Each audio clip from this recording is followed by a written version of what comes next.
Assalamualaikum warahmatullahi wabarakatuh. Selamat pagi anak-anak kelas 7.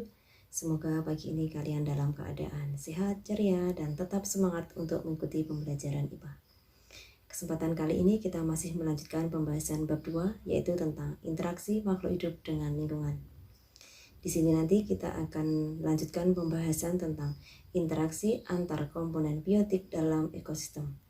Pembelajaran minggu lalu kita telah pelajari tentang jaring makanan, rantai makanan, dan piramida makanan. Di sini nanti kita akan lanjutkan tentang simbiosis, predasi, kompetisi, dan netral.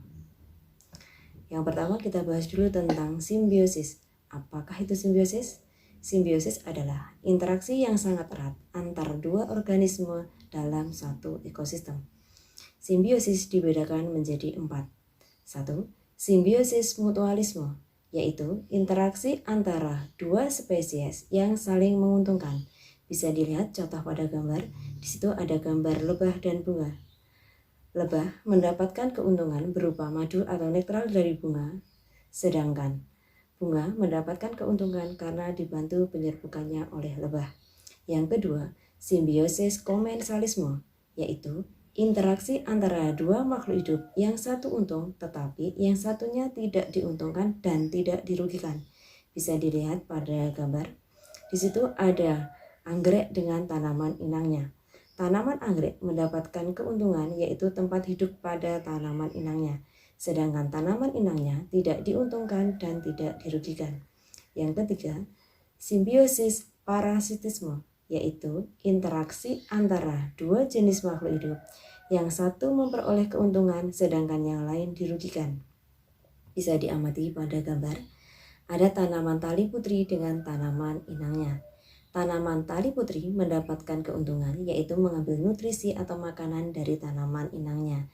Sedangkan tanaman inangnya dirugikan karena nutrisinya diambil oleh tali putri.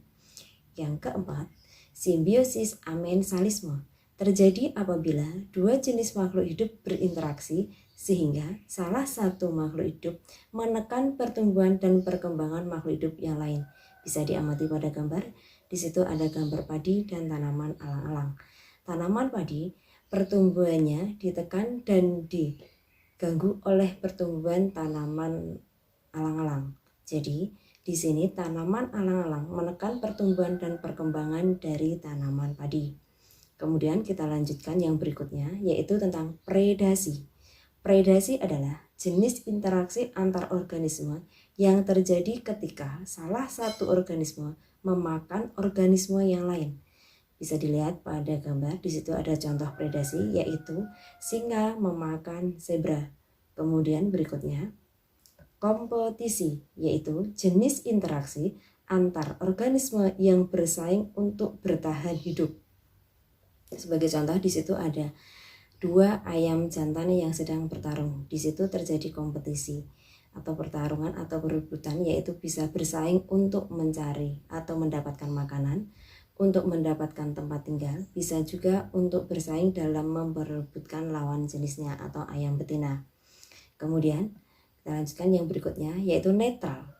Adalah interaksi antara dua jenis makhluk hidup yang tidak saling mengganggu meskipun tinggal di tempat atau habitat yang sama. Sebagai contoh bisa dilihat pada gambar. Di situ ada ayam dan kucing yang hidup di tempat yang sama atau habitat yang sama, tapi dua individu tersebut tidak saling mengganggu.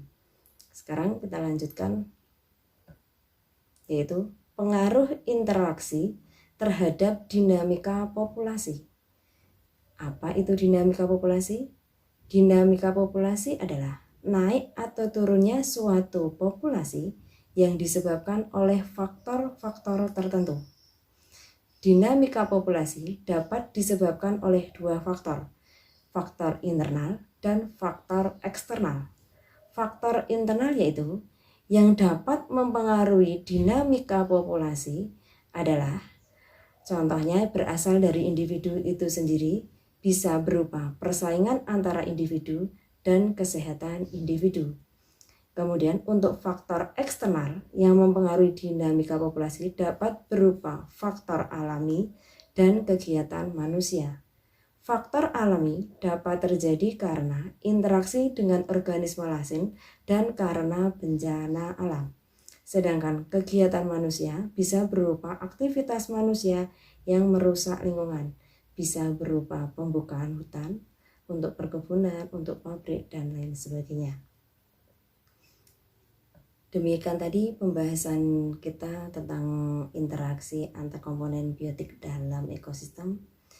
Semoga bermanfaat, ada kurangnya mohon maaf. Terima kasih atas perhatiannya. Jangan lupa tetap jaga kesehatan, pakai masker, jaga jarak, dan rajin cuci tangan. Assalamualaikum warahmatullahi wabarakatuh.